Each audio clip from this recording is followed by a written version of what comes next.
새벽에 술도가는 고요했지만 그 안에 서 있는 마광숙의 마음은 잔잔하지 않았다. 어제 박정수 여사가 술도가를 다녀간 뒤 소파 틈에 남겨두고 간 작은 약통.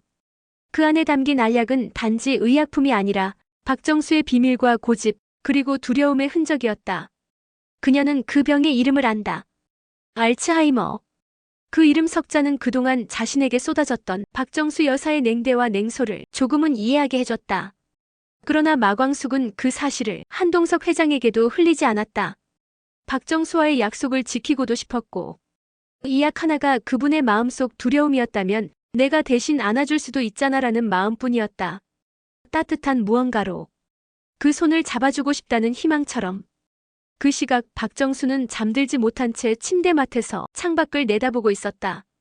흩어진 기억의 조각들이 가슴속을 헤집었다. 오랜 세월 지켜온 체면도 강단도 점점 깨어지는 기분이었다. 장모는 곧장 한동석에게 연락해 내일 오후에 따로 만나자는 말을 남겼다. 오전이 되자 술도가는 늘 그렇듯 북적였다. 오천수와 문미수는 새로운 방을 손보며 설렘을 주고받았고 오응수는 청소를 핑계로 지옥분에게 시시덕거리고 있었다.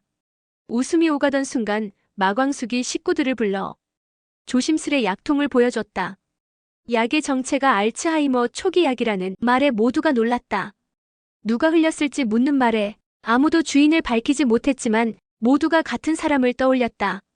박정수. 공주실은 분통을 터뜨렸다. 딸 인생에 걸림돌 놓는 것도 모자라 병까지. 안쓰러움과 짜증이 엇갈렸다. 하지만 마광숙은 한마디로 정리했다. 우리가 먼저 다가가면 돼요. 그 말에 아무도 반박하지 못했다. 공주실도 마광숙을 탐탁지 않아 하던 박정수를 이해하고 좋은 기억을 남길 수 있도록 다시 한마음이 되었다. 그날 밤 마광숙은 한동석 회장과 저녁 식사를 마치고 집으로 돌아오는 길에 박정수 여사가 안쓰럽다고 말한다. 한동석은 장모님이 왜요? 하며 마광숙을 이해하지 못한다. 그동안 자신의 전 장모가 마광숙에게 보여준 냉대는 충분히 마광숙을 힘들게 하고 있음을 알고 있었기 때문이다. 마광숙은 한동석에게 장모의 알츠하이머 사실을 말하고 남은 시간을 어떻게 의미 있게 보낼 수 있을지에 대해 고민했다. 한동석은 마광숙의 마음 씀씀이에 고마웠고 이제 정말 합쳐야 할 시간이 왔다는 걸 느꼈다. 한편 오강수는 브랜드 행사 런웨이 무대에 섰다. 무대가 끝난 뒤 강수 앞에 그제야 장미애가 조심스레 다가왔다. 그녀는 조심스레 내가 잘못한 게 아니라 내가 못 지켜준 거다라고 말했지만 강수는 그 말조차 부담스러웠다. 지금은 서로 미안해하지 않고 각자의 삶을 살아가야 할 때였다. 그리고 장미애에게 걸려온 전화 한 통. 독고 회장이 사내 보유자금을 다 쏟아부어 공장 신설과 자회사를 밀어붙이고 있는 이유가 독수리 술도가를 밟아버리겠다는 목적이라고 그 사실을 알고 장미애는 퇴근해 돌아온 독고탁에게 따져묻고 있었다. 때마침 집에 들어온 세리는 큰 소리에 문 앞에 멈춰섰다. 안에서 들려오는 어머니 장미애와 독고탁의 대화는 날카로웠고 그녀는 처음엔 그저 말다툼이라 여겼다. 그러나 한 문장이 귓가를 파고든 순간 심장이 멎는 것 같았다. 남편 몰래 아들 낳아서 30년 동안 꽁꽁 숨긴 당신한테나 하는 말이지. 그리고 이어진 장미애의 외침.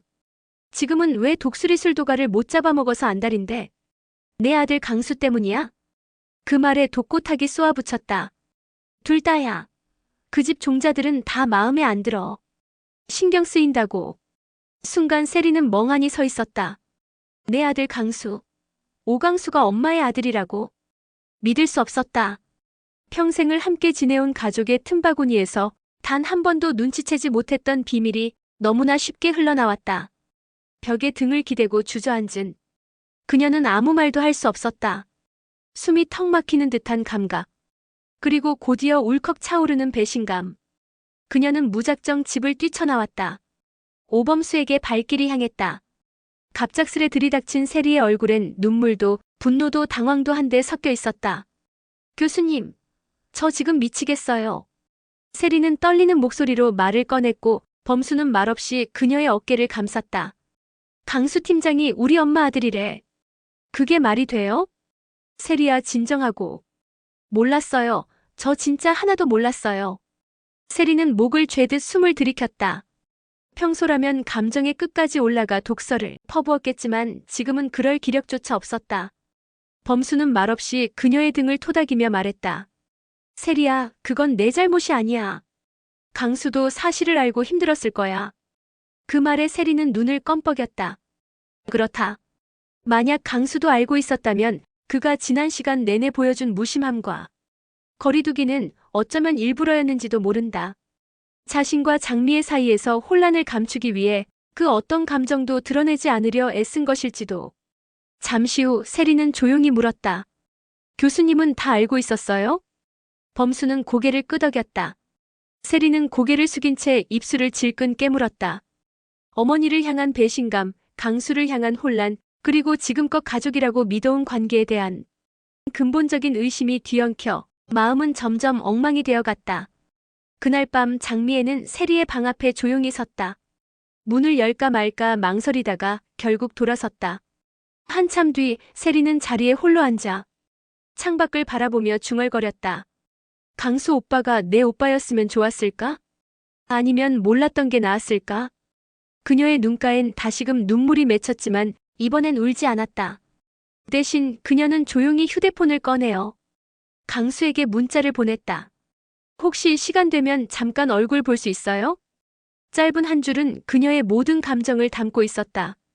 이해하고 싶다는 마음, 원망을 마주하겠다는 결심, 그리고 한 인간으로서 한 걸음 다가가고자 하는 용기. 그 시각 강수는 아무 말 없이 그 문자를 바라보다가 천천히 손가락을 움직였다. 그래요, 세리씨, 우리 얘기해요. 그렇게 두 사람은 진실을 마주할 용기를 조금씩 준비하고 있었다. 그리고 그 무렵 신라주조 회의실에서 독고탁은 초조하게 손가락을 두드리고 있었다.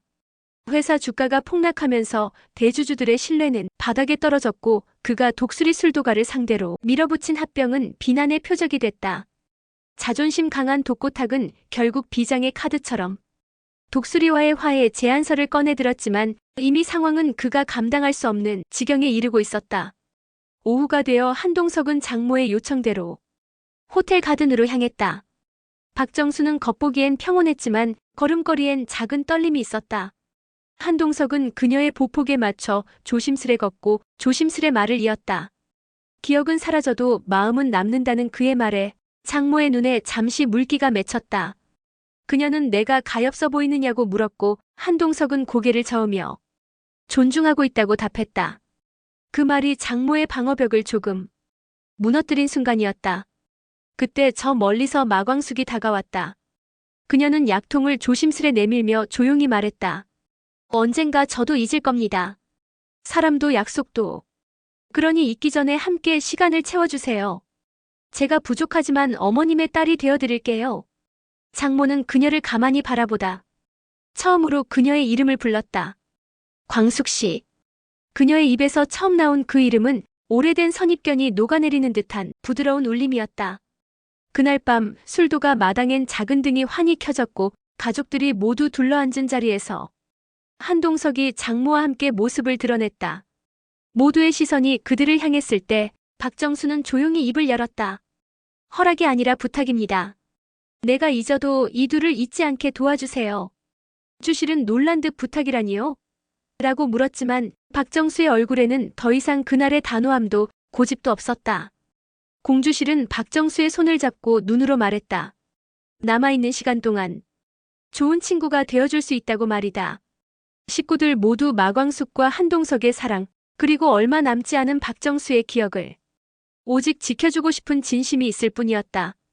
한편 오흥수는 지옥분의 미용실에서 다시 한번 삶의 방향을 고민하고 있었다. 콘서트 무대를 끝으로 은퇴를 선언했지만 그보다 더 떨리는 무대는 지옥분과 함께하는 일상이었다. 평범해질까 해 내 옆에서. 흥수의 말에 지옥분은 빙그레 웃으며 말했다. 오빠는 평범할 수 없어 이미 빛나거든.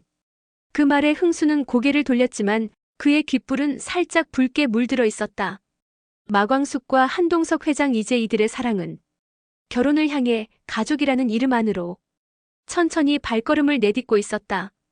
비록 기억이 흐려지는 이가 있어도 온기를 품은 진심은 사라지지 않는다. 잊힌 자리에 새 희망이 싹트고 그로 인해 진짜 가족이 만들어진다걸 알고 있었다. 오늘 이야기 어떠셨어요? 여러분 생각도 궁금해지는데요. 댓글로 남겨주세요. 구독과 좋아요는 저희 채널에 큰 힘이 됩니다. 재밌게 보셨다면 살포시 눌러주세요. 함께 해주셔서 감사합니다.